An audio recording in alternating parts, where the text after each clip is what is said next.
Hi, everyone, and welcome to our Kilimanjaro Q&A. Thank you so much for joining. I know that there are a few people that are still joining, so it's great to see everybody. Thank you so much for being here. Just a couple of quick things before we get started. Just some housekeeping. We would like if you can keep your cameras and your microphones on mute. And to please drop your questions into the chat box. You can either message me directly, or you can message Life Happens Outdoors that's hosting the meeting, or you can drop it to everyone if you're okay with just asking a question generally and have everyone see it, no problem. And I'll get through it, one by one. But what I will be starting with is just I'm going to be doing a quick run through of the entire trip so that you guys can have a good idea of the trip itself. And as the questions come to you, feel free to just drop them into the chat box. And then at the end of the little presentation, I'm going to go through them one by one, and I hopefully will answer all of your questions. So thanks so much for being here. It's a pleasure to have you. I kind of wish I was where my background is, but that's actually the rainforest of Kilimanjaro on the very first day of the trek. It's quite spectacular.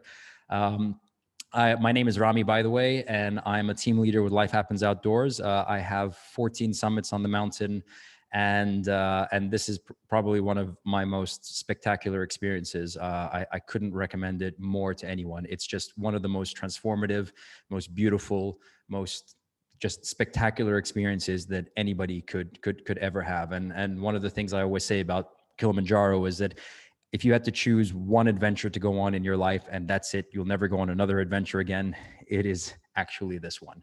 So it's great.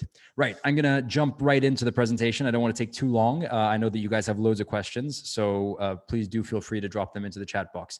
I'm going to share my screen, and I hope that technology does not fail me, but I think you should be seeing a gigantic picture of that says Kilimanjaro by the Machami route, and a wonderful picture of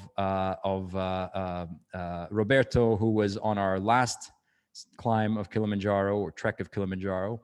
And this is actually a picture from the summit with the top of the beautiful M Glacier coming down the south side of the mountain. It's one of my one of the best pictures that I've ever taken. I love it. So you're going to see a lot more of it. You're going to see a lot more of it.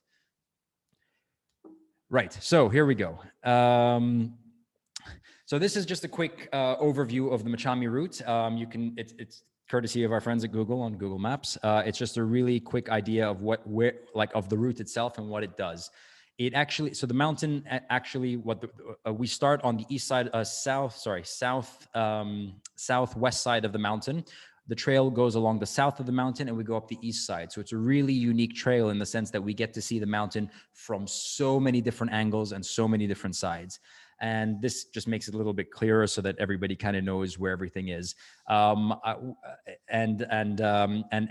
Machami route is actually one of the most, one of the if you like, the most visually stunning of all the trails, primarily because you get to see it from so many different sides, but also the route up the mountain is different from the route down the mountain. And that's quite unique to Machami and one or two other routes. Some of the other routes, the trail that goes up is the same as the trail that goes down. So this gives you a really nice kind of overview of the entire trail. The trip with us starts once we arrive at Kilimanjaro Airport. So from there, we pick you up and we take over from there. So that means that all your meals, all your accommodation, everything is covered from the moment we pick you up at Kilimanjaro Airport, and everything throughout the itinerary until we drop you back at Kilimanjaro, and then at Kilimanjaro Airport. And that includes the hotel stay. And I'm just going to show you a little video so you have an idea of what kind of hotel accommodation we do actually use in Moshi.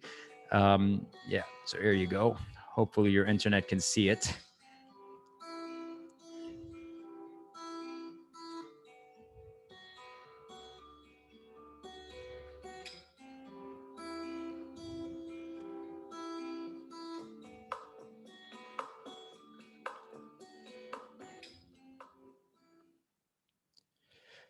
Right. So it's the hotel that we use is the Salnera Hotel. It's a wonderful hotel because it fits that kind of life happens outdoors profile of us having something that's very local and really fits the theme of the trip, because ultimately we want to have that very local experience.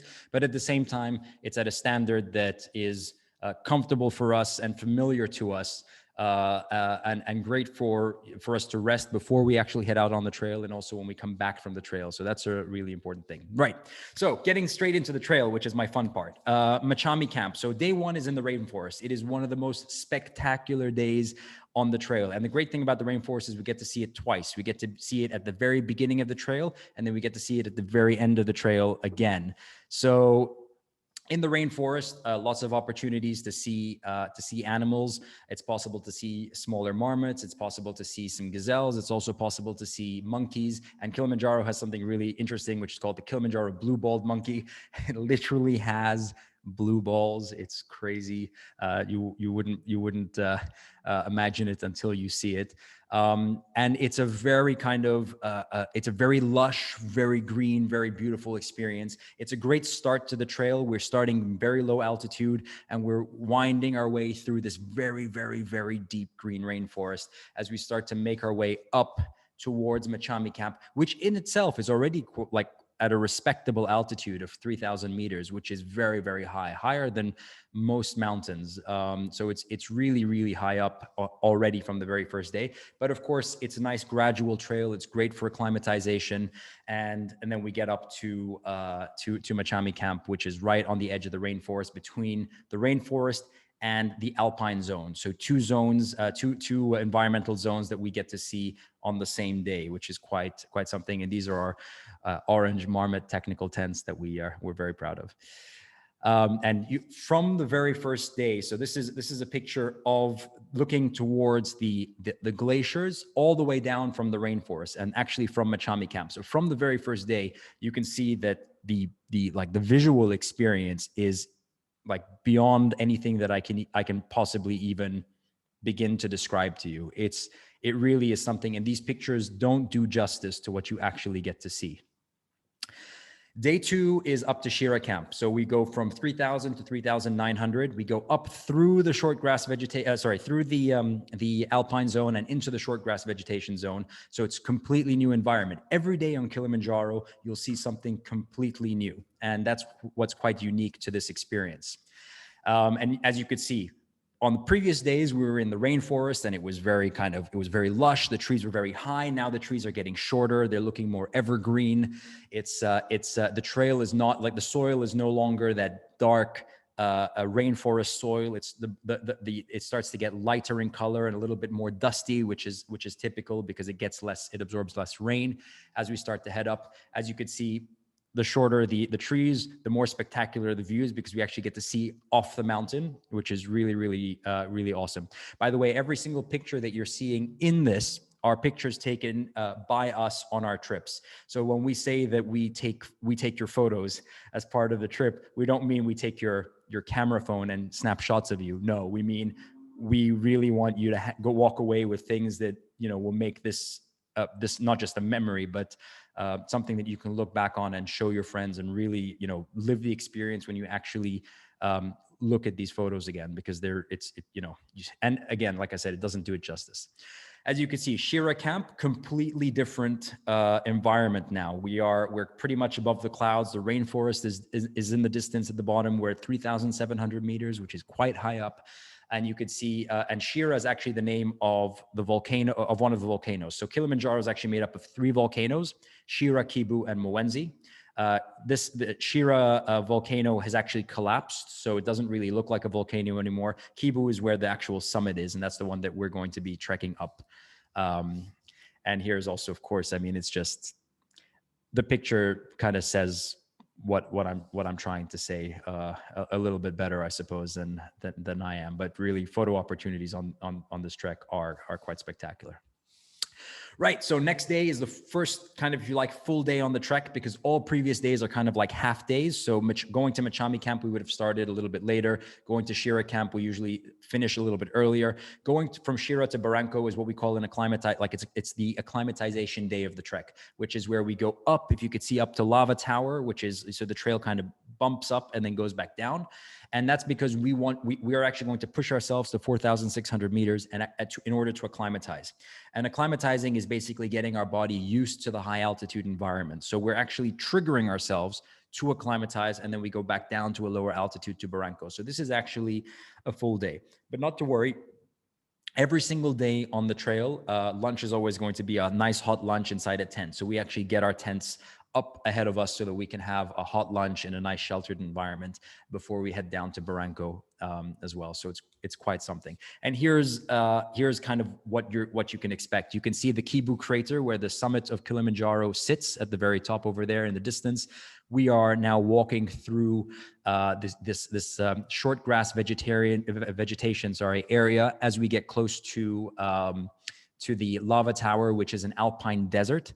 And you can see Lava Tower is on the right-hand side, and it's literally a tower made of solidified lava. If you look at the actual rock itself on your screens, you can see that it looks like it's something that has kind of melted into the ground, and you have this structure, which is a tower, and it's quite spectacular. And sitting up in the distance in the clouds is actually the summit of Kilimanjaro. It's really something. And then we make our way down to Barranco. So we've left the Alpine Desert, which is a slightly higher altitude environment, and we move our way down to Barranco, which is, again, in the short grass vegetation zone, which you can see in this picture in front of you.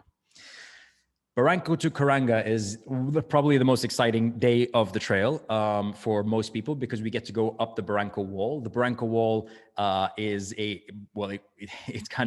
what it says on the tin. It's actually kind of a wall. But the trail kind of goes between it, and it's a lot of fun because photo opportunities are amazing. And you can also have the opportunity to put your hand on the rocks a little bit and get that feel of scrambling. Remember, Kilimanjaro is a trekking summit, so there's no actual climbing, but there is a little bit of scrambling over here, here and there, and it makes it a lot of fun. So here's just a little bit of an example of what that looks like. So it's really a well-defined trail. There's no opportunity to really take a tumble unless you get a running start. But it gives you that real mountain feeling, which is quite spectacular. And it brings us up to Caranga Camp, which is like, you see it. It's really spectacular. And we are now coming up to the east side of the mountain. So we started on the west, where you were looking at the mountain from that side. And now we've kind of moved over to the east side, and we're starting to get a completely different view of the mountain before we ultimately summit from the east side. So Caranga to Barafu. Barafu is summit base camp. And Caranga to Barafu is a very short day. It's a day where we move a little bit early to arrive to Barafu early so that we can get a lot of rest throughout the afternoon, because at night, we'll be heading to the summit. And we'll talk a little bit about that in a moment. But moving up to Barafu is also, it's super spectacular. So you can see we're kind of, the mountains on our left-hand side, and we're just kind of going around it until we get to the perfectly east side of it before we start to make our way up the summit ridge, which you can see in the top right corner of your screen. So that right ridge that's going up, that's actually the walkway to the summit of Kilimanjaro. A little bit of hands-on rock opportunity over here as well. Not necessarily, it's not challenging, but it's fun, great for photos. And then finally, we do the last ascent up to Barafu, which is very dry and very and kind. You don't have that rainforest anymore. You don't have any vegetation anymore, because we are now in the high altitude environment. And Barafu sits at a very respectable 4,700 meters, roughly, depending on where the tents are situated, because it sits on an incline. All right, summit night. So going from Barafu to Uhuru Peak is like the cherry on the cake. The entire experience is beautiful. It's so much fun. It really is something. But the cherry on the cake is, of course, the summit. People always want it, and I understand why. Of course, it's getting up there is quite spectacular. But getting to Barafu itself is already a very, very, very a great achievement. We move from, so what happens is at 11 o'clock at night, we'll wake you guys up. We move at 12 and we start our way up to the summit. We move at night for a number of reasons. I'll mention two of them. That's because the ground is frozen, so it's easier to walk on. And also because there's nothing quite like catching that sunrise on the summit, on the roof of Africa. You are like on the glaciers when the sun's coming up on the equator is just something that does things to people and changes perspectives. And that's something that everybody needs to experience. It's incredible. Right. So, oops, done something here. There we go. So, the trail itself is very straightforward. There are some challenging moments in because naturally we're going up to the very high altitude environment. There are some less challenging moments, but the trail is very straightforward. And generally speaking, we'll usually get to close to the summit, if not be at the summit, round about sunrise. And that mountain you see in the background there behind Jennifer, who's got the awesome space lights on, is actually Mwenzi. Remember, we said that Kilimanjaro is made up of 3 volcanoes, Shira, Kibu, and Mwenzi. Kibu's got the summit. Mwenzi is all the way out on the east side of the mountain. So we wouldn't see this at the beginning of the trail, but we get to see it towards the end. And that's one of the reasons why I say that seeing all of these seeing the mountain from all sides is really something special. And that's what's quite special about the Machami route. Here's a picture of our most recent ascent of Kilimanjaro. And as you can see, there's snow on the trail. Doesn't really make too much of a difference for us because as you can see, the trail is very well defined. So you're able to walk along the trail even and without the use of any technical equipment. Sometimes this area would be covered in snow, sometimes it won't. They're spectacular both ways, very different colors, very magical regardless. So it's really something quite spectacular. And here's a picture of us at Stella Point, which is just before the summit. This was our 2020 team, and this was when the ground was obviously drier. So you see, it's quite different. I'll just show you guys that again. This is what it looks like. Same spot, same picture, but just one is covered in snow. The other one is completely dry, but both very walkable, very doable. And then finally, of course, Roberto on the summit of Kilimanjaro, looking down at the M Glacier. We were below this glacier for the majority of the trail because he's actually looking at the south side of the mountain. So we would have been well below this glacier, looking up at it throughout the entire trip. But here we are now looking down at it from the summit, which is something really spectacular. It's a moment, being here and seeing this for yourself and immersing yourself in this experience is something that is challenging, no doubt, but wow, is it transformative. And here's another picture as well. Roughly the same spot, camera angle kind of skewed towards the east side. And this is Charlotte on her way down from the summit in 2018. Summit night is just really something special. And here's Miled in 2020, also on his way down from the summit. Also lucky to get some snow cover on the top as well. And getting to see this spectacular view of just having the entire Savannah Plains covered in this beautiful canopy of clouds. And then finally, going down from Barafu to Millennium or Mweka. So when we go up to the summit, we actually go back to Barafu, but we don't stay in Barafu overnight. We take a little bit of a rest, and then we continue down to either Millennium or Mweka camps. And that's because, and that depends on the pace of the group, and it also depends on like the environment and kind of a number of things that your team leader and our local team as well will have made that decision as to whether we're going to Millennium or Mweka. But we don't stay in Barafu because it's difficult to recover after having been at such high altitude. It's the further you're able to go down, the more comfortable, the more energized you're going to feel, the better you're going to feel, the stronger you're going to feel. So it's always a good idea to move down to either one of those two camps. And this is just kind of the reception that you'll get in Millennium. This is Millennium Camp. You can see it's not in the rainforest just yet. But this is Kilimanjaro at the end of the day, and we are in Africa, and dancing and singing and having an awesome time is very much part of the trip. If there's a real expedition, it's a real challenge, but it's also, we're here to have fun. We're on our holidays, and it's just, we want to also enjoy what we're doing. And this is in Moeka Camp, so it's a little bit further down the trail. That's me with my hair and what it looks like at the end of my season. This was the last trip of my last season on Kilimanjaro. And oh my God, you appreciate the little things when you're on Kilimanjaro. A bucket of warm water for your feet is just like, beats 1,000 5-star spa resorts. It's just something special. And then finally, we head down to Moeka Gate. That ends our trip. But then we have one more night, of course, in the hotel down in Moshi for you guys to relax. And we have a team dinner and all of that. And here are just some pictures from the way down from Moeka camp down to Moeka Gate, back through the rainforest, back into this beautiful, beautiful environment that we started in, and then ultimately out of the national park. The trip with us actually ends one day later, and that's when we drop you guys back off at the airport. So we'll go from the gate. We'll take you guys for some shopping, and then little trinkets and all that stuff, memorabilia from Kilimanjaro. We have a team dinner together. Of course, we have our last night stay in the hotel, and then the following day we'll be taking you guys from the hotel back to the airport for your flights out, or if you're staying in for safari or whatever it is that's happening at that point for you.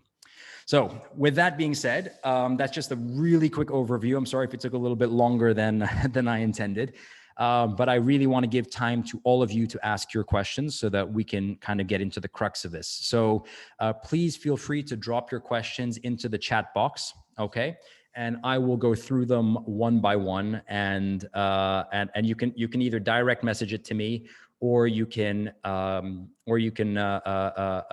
message it to in general to everyone, and I'll just pick it up.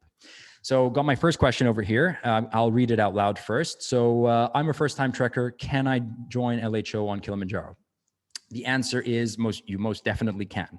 In fact, 90% of people who've joined us on Kilimanjaro literally put on their boots for the very first time at the base of Kilimanjaro. Now, of course, we recommend you break in your shoes before you come, just wearing them around. But what I mean by that is the way that we run the itinerary, and the way that the information that we provide, and the way that we, the fitness and nutrition programs that we also supply you guys with, is more than enough for what you need for Kilimanjaro. The key to Kilimanjaro is not whether you have experience or not, or whether you can do 100 burpees or not. It's none of that. The key to Kilimanjaro is to want it. If you want to climb Kilimanjaro, you can climb Kilimanjaro. If you are there because somebody told you to join, and you kind of want to do it, and you're not really sure, and maybe it's a girlfriend who's dragging you, or a boyfriend, or a mother, or a father, or whatever, and you're not there because you yourself want to do it, then you're not going to see the point of putting yourself through it, right? So so I go back and I say that I've seen people on the summit of Kilimanjaro, with us, who've had beer bellies from the chin to the floor reach the summit. And I've seen people who work as, personal trainers, who decided, you know what, I'm okay. I don't, I've reached my limit, and I'm quite happy to stay here and not go any further. So it really is a matter of, if you're a first timer, it doesn't mean that this isn't a challenge. It most definitely is a challenge. Okay. But what I mean by first timer is that you don't need to have had experience in anything, trekking, camping, gear, anything, because we will walk you through it and handhold you through that experience. But but from a physical perspective, it most definitely is a challenge. So you have to be ready in the mind first for this kind of challenge. And I hope that answers the question. Got a second question here, which is, how do I know if I'm fit enough to join? This is like it's a very subjective question. It's very difficult to answer. And I think it ties in nicely with what I was just saying, which is it really starts in the mind. So the first question you have to ask yourself is, do you want to do it? And then the second question to ask yourself is, do I feel comfortable with myself doing it? And that can mean different things to different people. If you don't feel confident in your physical self, then that's going to play in with your ability to, for your mind to tell your body, yes, you can actually do this, right? So what I would say is, when thinking about physical fitness, you should think about it from the perspective of, do I feel comfortable enough to actually do I feel comfortable enough with my physical body that my mind is confident to go into this experience? If the answer is yes, then great. If the answer is no, then talk to us. Tell us about yourself. Reach out to me or any of the team leaders, and give us your background. Let's have a conversation, and we'll see if you are in a space where this can be possible now. And if that's yes, then fantastic. And if that's no, then we will guide you in a way that'll make it possible for you in the very near future. But at a very basic point, I would say that we provide the fitness and nutrition programs that you can do at home. They're not very intensive and they're not very exhaustive, because we don't want you to think of this experience as a boot camp. It's not. It's very much a mind, body, soul experience. And so what we want you to do is be, feel confident enough to be able to say yes to taking that chance and making this experience possible for yourself. But we also want you to consider, that maybe you do need to do a little bit more in order for you to feel confident to take that step. So we want to be able to guide you regardless of what the answer to that question is.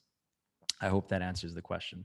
It's never a straightforward answer, is it? It's always going to, but with these things, it rarely is. Okay. Okay. This is a straightforward answer. I got a question here. It says, are mosquitoes an issue in the rainforest? The answer is no. Because we don't spend enough time in the rainforest for mosquitoes to be an issue. So mosquitoes tend to be around, of course, water sources. There's a lot of rain in water sources in the rainforest. It says so on the tin. But because the actual portion of the rainforest that we start in is already high up in altitude. It's around 1,700 meters. So we are already above the zone where we actually have mosquitoes. And once we get to Machami Camp, which is our first overnight on the mountain, there are actually no mosquitoes. But your tents are equipped. They've got like a technical zipper that allows the air to come in without letting any bugs in as well. So that's great. And we just generally have never had a problem with mosquitoes. We carry bug spray with us anyway, and we carry mosquito repellent just in case.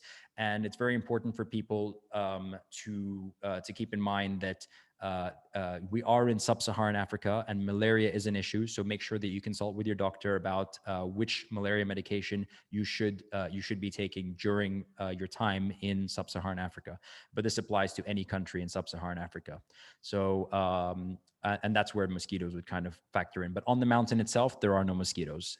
We just don't have that problem. Right. In July, how warm is it in the first few days? Good question. Look, it can be quite warm, on Kilimanjaro. So when we're walking from the rainforest, I would say all the way up to probably maybe midway through day 3, if we get direct sunlight without any cloud cover, temperatures can be as high as 28, 29 degrees Celsius. So shorts and a t-shirt, basically. And in the rainforest, it can be quite warm as well. Even if there is cloud cover, because most of the cloud cover in the rainforest is humidity clouds from the condensation of the rainforest itself, from the microclimate. So, excuse me. So I would say it can be quite warm on the first 2 days, and it can be also quite warm on the last day. But at night, the moment the sun drops, and especially because our very first night is going to be at Machami Camp, so the temperature difference between what we experience during the day and at night can be 15 to 20 degrees different. So if it's like 25, 26 during the day, it could be 5, 6 at night. And that would apply throughout the entire trip. So the night and day temperatures are very, very, very different. But absolutely, I mean, for me personally, I always consider that I'd be in shorts and a t-shirt with my like extra layer, warm, like insulating layer in my backpack for probably the first 2 days. Third day, I kind of consider whether or not to upgrade into pants, and that depends on the weather conditions on the mountain, and your team leader will brief you on that at the time. So it's not something to have to worry about from now. Right. And by the way, sorry, just to clarify. So July is like midway through the trekking season on Kilimanjaro, and the trekking season, whether you're doing the season that is now over the summer months or you're doing it over the winter months, on Kilimanjaro, the temperature is roughly the same. So we are talking about a rainy season and a dry season. And so when we're climbing and we say this is the season for Kilimanjaro, what we're referring to is the dry season. And whether it's the dry season of our, of the Northern Hemisphere's summer months or the Northern Hemisphere's winter months, the temperatures are going to be the same, and the climate is going to be roughly the same. Right. Another question. Do we need to get a self-inflating pad or foam pad for sleeping? The answer is no. We provide that. So everything that is technical, that means the tents, the cutlery, the cooking stuff, all the hardware, we provide you. The only thing that you need in order to be able to sleep comfortably is the sleeping bag, which we recommend in our guidebook. You don't actually need to get anything else for sleeping or for your tent. We provide you with a foam sleeping mat that you place underneath your sleeping bag so that you can sleep comfortably. Okay, how difficult is the summit day? How long do we stay at the summit? Okay, good question. Summit day is, I wouldn't say it is it's a challenge. There is no doubt about it. But you have to consider Kilimanjaro as a whole. You can't just consider the summit day by itself, because the summit day if I woke up from my bed right now, like, in my warm bed at home, and went out and did the summit day immediately, it'll be a walk in the park, right? Because we're full of energy and we're great. So it has to be considered as part of the overall challenge of Kilimanjaro. And the overall challenge of Kilimanjaro is substantial. And what I mean by that is that two things happen on Kilimanjaro, and I think this is a good juncture to kind of jump in and kind of explain this, because the next question, I'm going to merge two questions together, because the next question is, do we have any chance of getting high altitude sickness on this trail? So these two questions kind of jump in together, and I'm going to jump in and just talk a little bit about the challenge of Kilimanjaro. So the challenge of Kilimanjaro is two things. It's going up into high altitude, right? And it's the long-term exposure to the mountain. So we're going to be up in a mountain where we're going to sleep in a tent. It's not like recovering back at home every night. Of course, some people sleep better than others, but people may struggle with it the first night or the second night. So it takes some getting used to. And so coupling that with, the long walks every day will feel like a challenge. So I'm going to talk a little bit about altitude. Let's understand what altitude is to begin with. As we're going up into high altitude environment, there is less oxygen, right? Because there's less pressure. So pressure is starting to be relieved, which means there's less oxygen. It does not mean that there is less air. So when I take a deep breath here at sea level, or I take a deep breath at the summit of Kilimanjaro, my lungs will fill up with air fully, right? But what the difference is that the density of the elements that I'm inhaling with every breath is less. So I have less oxygen in every breath, all right, even though I'm filling up my lungs with air. So what happens is your body starts to acclimatize.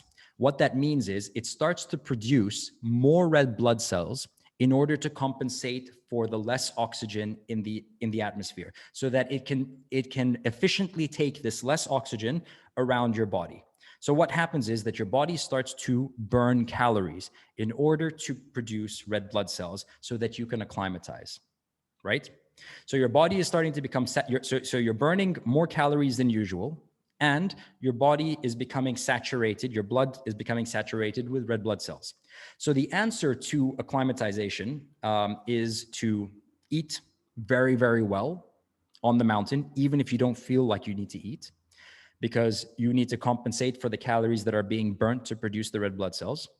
And it's to drink a lot of water in order to dilute those red blood cells in your blood, right? That's the key. And then of course, rest. So whenever we have the opportunity to rest and to walk at a very slow pace, which is what we always do on Kilimanjaro, that's kind of this is the crux of it. So it's food, drink, rest. This is how we deal with acclimatization and altitude. Now, when you're starting with, to go back to answering your question, when you're starting on Kilimanjaro, your energy is all the way up here, right? Because you've just, like I said, if I walk out of my house, I'm going to have full energy. So we've just started on the trail. You just came out of a hotel. Your energy is all the way up here, but your acclimatization is down here. All right. And the trick is that over the course of the week, we want to reach an equilibrium where your energy starts to lower down because we're walking every day and we're not taking a day off. And our acclimatization is starting to go up. And the key to summit night is, or summit day, as you refer to it, is to summit when your acclimatization and your energy reach a sort of equilibrium. And that's why I say that the challenge is not about summit night itself, but it's about the overall experience altogether. And summit night is a big part of that overall experience. If you eat well and you sleep well and you drink well and we walk at a slow pace, nobody should have a problem with altitude. And nobody should have a problem with summit night either, right? Because and we've done it so many times that this is not a theory. We've put this to practice every single time that we've done it, and we've never ever had a problem. So this is the crux of it. Now, regarding the adverse effects of altitude, it is normal as our bodies are going through these changes that maybe they've never experienced before, for us to start to feel some of the milder effects or milder symptoms of high altitude illness. And what those are generally a little bit of a headache, maybe a little bit of nausea. That generally tends to be what we see on Kilimanjaro, and it doesn't have to happen to everybody. In fact, it happens to a minority of people. And dealing with it is very, very simple, exactly like I just described. Just drink a lot of water, slow down, get some rest. And if you have a headache, we take some Advil or a Panadol, whatever works for you.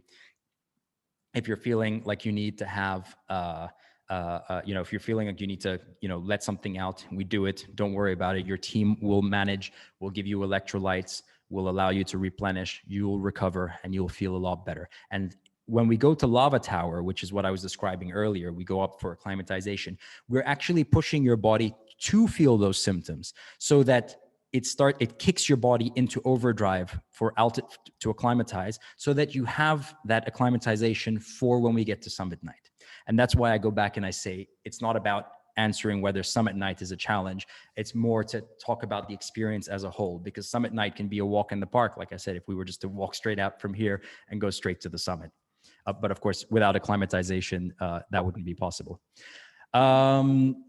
So there's another question here, and it's about, do you give advice on taking Diamox? Yes, do not take Diamox. Actually, on Life Happens Outdoors trips, it is forbidden for anybody on the team to carry Diamox. Using Diamox for altitude sickness is outdated science. It is old, outdated science. And anybody who tells you that you should take Diamox on the mountain to go up the mountain does not know what they're talking about. Diamox does not cure altitude sickness. Diamox masks the symptoms. And I say this directly, and I say this quite firmly, because the way that Diamox is treated on the mountains by people who have no clue what they're talking about can kill you. And I say that seriously. Diamox does not cure altitude sickness. It masks the symptoms, which means that if you pop pills from the very first day of the trek, I, as a team leader, have no idea if you're acclimatized or if this is just Diamox not showing up, you're making sure that you don't show me that you have a little bit of a headache, or maybe you have a little bit of nausea, or maybe you have a little bit of vertigo, which we can deal with and help you acclimatize for. But if we mask those symptoms and we think that you're okay, and we push you into higher altitude, the more advanced symptoms of altitude sickness are edema of the brain and the lungs. That means the swelling of your brain and the swelling of your lungs. And those are two life-threatening conditions. And if you've already taken Diamox, I cannot use more Diamox on you. And you've taken away one of my treatment options to take you off the mountain safely, not to take you up the mountain, to take you off the mountain safely. Acclimatization requires food, water, slow pace, and rest. Diamox is not a cure. Those are the cure. And people who don't acclimatize well on the first or second day, that's fine. It's perfectly normal. We've experienced that. People will maybe get a little bit ill on the first couple of days, and then, or maybe they won't, not necessary. But we've had people who weren't feeling so well on day one, were our star performers on summit night because their body was allowed to acclimatize. But if we don't allow you to acclimatize by masking the symptoms, we're putting you in danger. So to answer the short answer to the question is, on Life Happens Outdoors trips, only the team leader and the certified mountain guides carry Diamox. It is only used for evacuation purposes only. Anybody who uses Diamox without informing us will be asked to leave the itinerary. Okay, sorry about that. I know it's a bit serious. It sounds like that's so not my tone, but it's one of those things that I feel like I have to say that way because people tend to think, oh, it's okay, and you'll talk to your doctor, and your doctor who's never been to high altitude before will tell you, oh, you know what, you should take Diamox, because they'll do a little research online and they'll see all the forums and they'll see like all these people who've talked about Diamox, and you'll even hear like one of the stories that I hear really often is, I took Diamox, but I still got altitude sickness. It's like, no, you didn't. Actually, you got what is the number one reason why people turn around on Kilimanjaro from illness, and that is severe dehydration. And Diamox is a diuretic. That means that if you are dehydrated and you take Diamox, you will turn into a raisin, essentially, and have to be carried off the mountain. And that's what happens to people. They go, oh, I got a little bit of a headache, so I pop a Diamox pill, not realizing that I actually haven't drank, I've drank literally half a liter of water when I should have drank 4 today. And so that's something to really consider. And this is something that we have a lot of experience with. So don't worry about that. Your team leader will know what to do if they have to do it. And we're talking about the rarest of rare occurrences. This does not always happen. This is something very rare, and it's something that we train for. Okay, next question. Let's lighten the mood a little bit, please. If I get altitude sickness at Barafu camp but want to summit, how does this play out? Look, in keeping with the theme, I suppose. If you have, well, it really depends. It depends on a lot of things. There's no kind of if somebody gets altitude sickness. I've had people at Barafu who got there, were not feeling very well, vomited a little bit, and then managed to keep down some food, felt good a little bit later. We went to summit, no problem.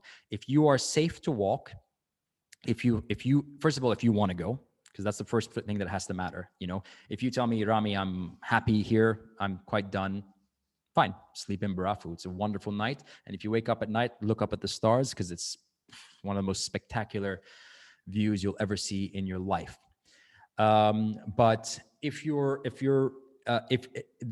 the only time that we will basically say no is if it is unsafe for you or us to take you. So if you're, and that's a very high threshold to meet. A little bit of vomiting is normal at Barafu. It happens. I've had people like that. A little bit of headache, a little bit of nausea, a little bit of, altitude symptoms. It's very normal at Barafu. We're at 4,700 meters, for heaven's sake. It's, if you're not doing it there, where are you going to do it? But it's also very normal for people to recover for summit night and to regain their energy and to regain their strength. So we've never had a situation where we've had to tell somebody, no, sorry, you've got to stay in Barafu. You can't go up to the summit. That's never happened with us ever before. Having said that, we don't know can happen with somebody. And if somebody's really not feeling it, usually they will tell us. You're not going to want to put yourself through it if you're really at that stage anyway. So I don't think it's going to be a conflict.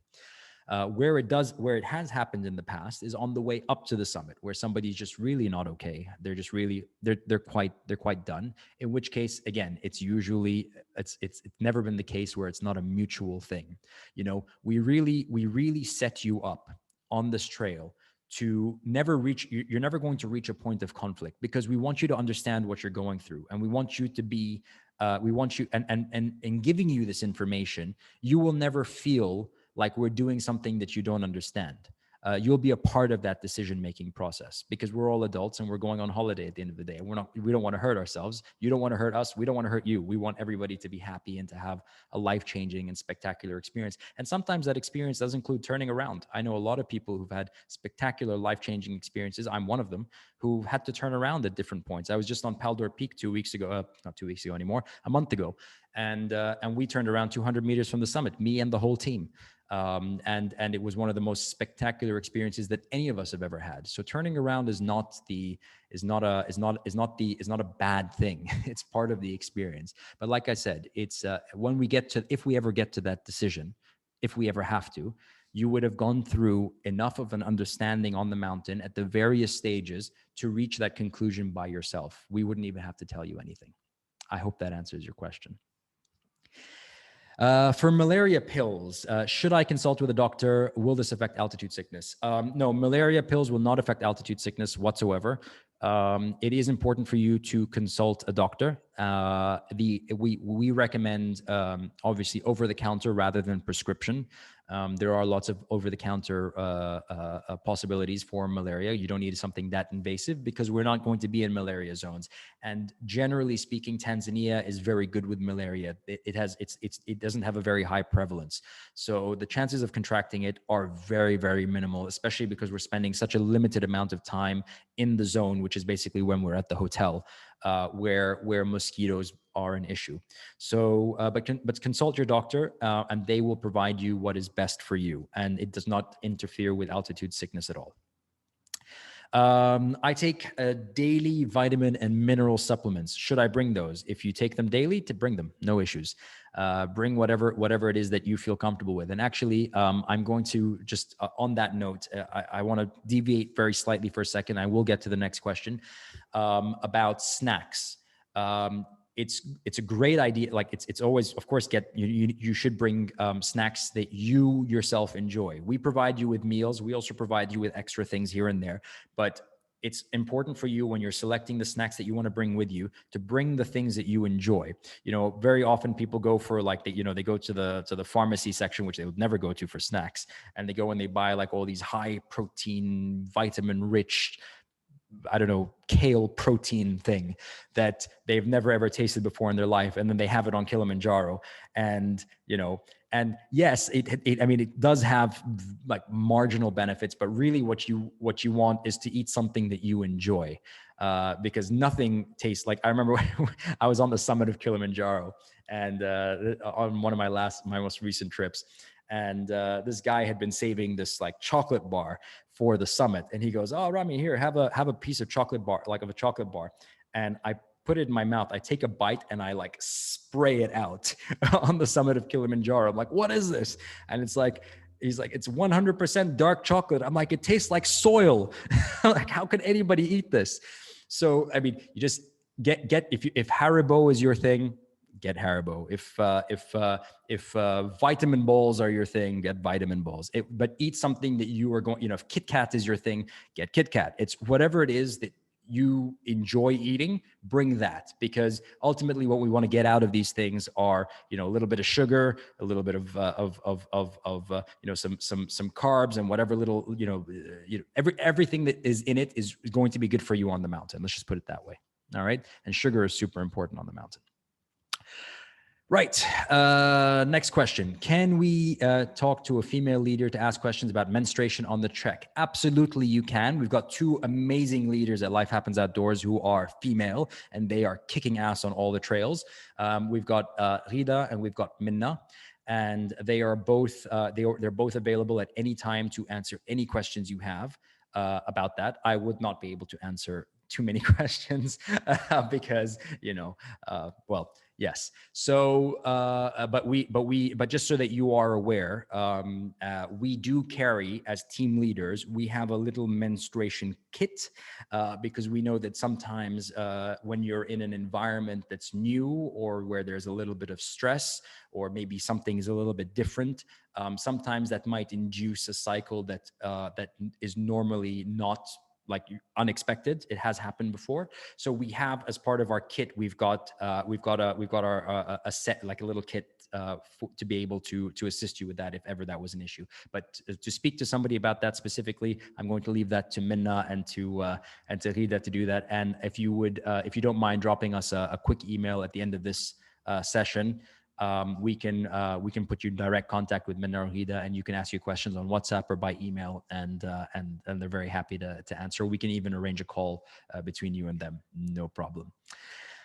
Right. What is the max weight of the backpack we should be carrying? It should be as light as possible. Actually, what we say is you shouldn't have a pack larger than 30 liters. If you're carrying a pack larger than 30 liters, which is about this one, okay, you can't really see it, about the length of your back from your neck to your waist. And the reason why we say that is because if you're carrying a pack larger than 30 liters and you need to fill it, that means that you're overpacking. You don't need more than 30 liters. Your backpack, the heaviest thing in your backpack at all times should be your water. You should be carrying around 3 liters to 3.5 liters of water in your pack at any given time, which means that, and then you've got these extra things like layers and things like that. So we're talking about around 4 to 5 kilos in your backpack at the absolute maximum level. And on summit night, it's even lighter than that, because you will have all your layers on, not in your backpack. So it'll be even lighter. But I'll just jump a little bit forward and answer another question, which just in case it comes up, which is how much can you carry in your duffel bag, which is carried for you by the porters. In your duffel bag, you can carry up to, I believe it's 12 kilos of stuff. But I'll double check on that, and that's basically being carried by the porters, and it'll be available for you at every camp. So in the morning, you'll have your duffel bag. You'll be able to trade gear. So if you want to change your clothes, if you want to put some stuff away that you don't need for today, it goes into your duffel bag, and then you'll have access to your duffel bag once you arrive at the next camp, because our porters, our amazing team, will throw that bag on their backs, race past you, and have everything set up for you at the next camp once you're there. Can you describe / give more details on the meals that will be served daily? Absolutely. So meals on Kilimanjaro are they're good, actually. They're not so. I'll start with coffee. We are the only team on Kilimanjaro, and I say this proudly, that brews our coffee every day. So you actually get brewed coffee, not that instant coffee stuff. I'm calling it stuff. I really want to call it something else. But yeah, so we actually brew our coffee, so that's a good starting point. Typically, you can imagine the diet has been built to be efficient for this kind of trail. So we are very big on carbs, very important, but we vary our carbs. So you'll have there's pasta, there's potatoes, we even do French fries, which is a favorite. We've got rice, we've got legumes as well, which are a good carb protein mix. We've got our proteins are chicken, meat. We even get fish. We get resupplied for things like meat, chicken, and fish. We get resupplied daily from Mochi. So we actually have a runner porter who comes up from Mochi with fresh produce to our camp every single day and takes down our trash every single day. So it's a whole operation that supplies the food. Typically, just to give you like an example of a meal, in like a breakfast meal would be kind of pancakes or crepes, rather, not pancakes. Don't quote me on pancakes, crepes. Crepes with eggs, sausages, some mixed green boiled vegetables, porridge, oats. That's pretty much every single breakfast would have all of those items. Lunch would be something that would usually be maybe like a stew that's kind of heavy on the carbs for the midday refuel, and then nighttime would be something would be kind of a 3-course meal with like a rice and a protein, or a pasta with a protein, and fruits and vegetables. So we really, and if there are any dietary requirements or restrictions, we cater to pretty much everything. You just have to let us know ahead of time, and you can just reach out to us on info@lifehappensoutdoors.com, and we would be able to make sure that your team leader is aware of it and the menu is tweaked specifically for you in order to accommodate. We do our best. At the end of the day, though, we have to remember that we are in remote, high altitude Africa. So, we're not going to be able to get you, skinny frappuccino with almond milk, but we will be able to do our best to make it as palatable as possible. So another question here is, what is the toilet situation? Yes, the toilet situation is an interesting question. So we have, historically, we used to have these portable toilets that we'd bring with us. We found that the new toilets that they've actually set up at the camps are infinitely cleaner, more hygienic to use, because basically the portable toilet is essentially us all pooping in the same bucket, right, with a potty on the top. Which gets cleaned out regularly. But what we found is that people have always kind of opted to go out and use the ones that are fixed, because they're it's kind of a much bigger construction. It's tiled floors. It's all squatty potties, so you don't actually have to sit on anything, which I think is more hygienic than sitting on a squatty potty. Than sitting on an actual toilet seat. And now with the new system for the like removal of the waste, it's much more hygienic to use kind of the new fixed facilities that are at the camp. So that's what we've been using. For those of us who need to use it, for those of us who need to kind of go in between trails, there are toilets along the way that are possible to use. If for those of us who can't hold it, I'm one of them sometimes, guilty. Well, you just got to kind of get used to the idea of doing it with a view, which actually you get used to faster than you can imagine. But just make sure that we only use biodegradable toilet paper, which we supply you. When you're not at the actual toilet, you should not use wet wipes, because those are not biodegradable. Right. Question over here. We have to sleep 2 extra nights at the hotel to wait for our PCR results. Can we avoid this by doing a test upon arrival? Can we leave belongings at the hotel, like a work laptop? Okay, I'll answer the second question first. You can leave anything you like at the hotel, because we're coming back to the same hotel. They have a storage. You can leave your luggage. You can leave your laptops. You can leave, whatever you don't need for the mountain can stay there. For the PCRs, reach out to us because it depends on what time your flight's going, and it depends what the rules are for the country specifically that you're flying back to, and when they require that PCR to be done. So reach out to us. I wouldn't be able to kind of give a blanket statement on that. So if you reach out to us by email on info@lifehappensoutdoors.com, we'll be able to answer that question, and specifically to your case, and see if there's something that we can do to make it as simple and as easy as possible. I know the PCR thing is a real pain for a lot of us, but hopefully things will get better as time progresses and more people are, vaccinated and all of that. But for the time being, it's just it's a necessary thing, but it really should not stand in the way of having these epic experiences, because honestly, we're out there, we're doing it, and yes, and I've had more PCRs in my nose than I care to even imagine. And okay, it's still a kind of an inconvenience, but it's a minor one compared to what we're going to actually be sharing out there together. So great. Great. So does anybody have any other questions? Okay. Oh, okay. This one. I got a question here. It says, what is your summit record?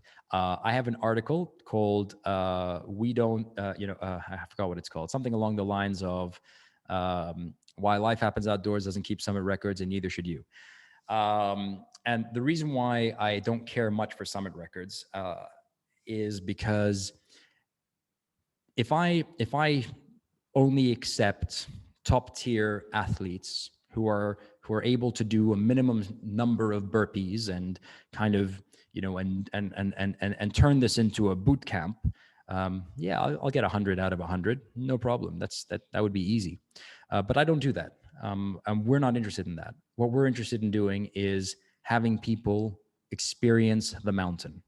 And experiencing the mountain is a different thing. And that's why we don't really talk about the summit. Actually, one of the rules that we have on our trails, it's like a kind of, I mean, it's not a rule, it's not an army at the end of the day, but it's like we don't like to talk about the summit until we have to talk about the summit. Because if you stand at the hotel in Moshi, at the Salinero Hotel, and you look at the mountain in the distance, which you'll be able to see, and you can see all the way to the top, you'd be like, how the hell am I going to do that? Like, impossible.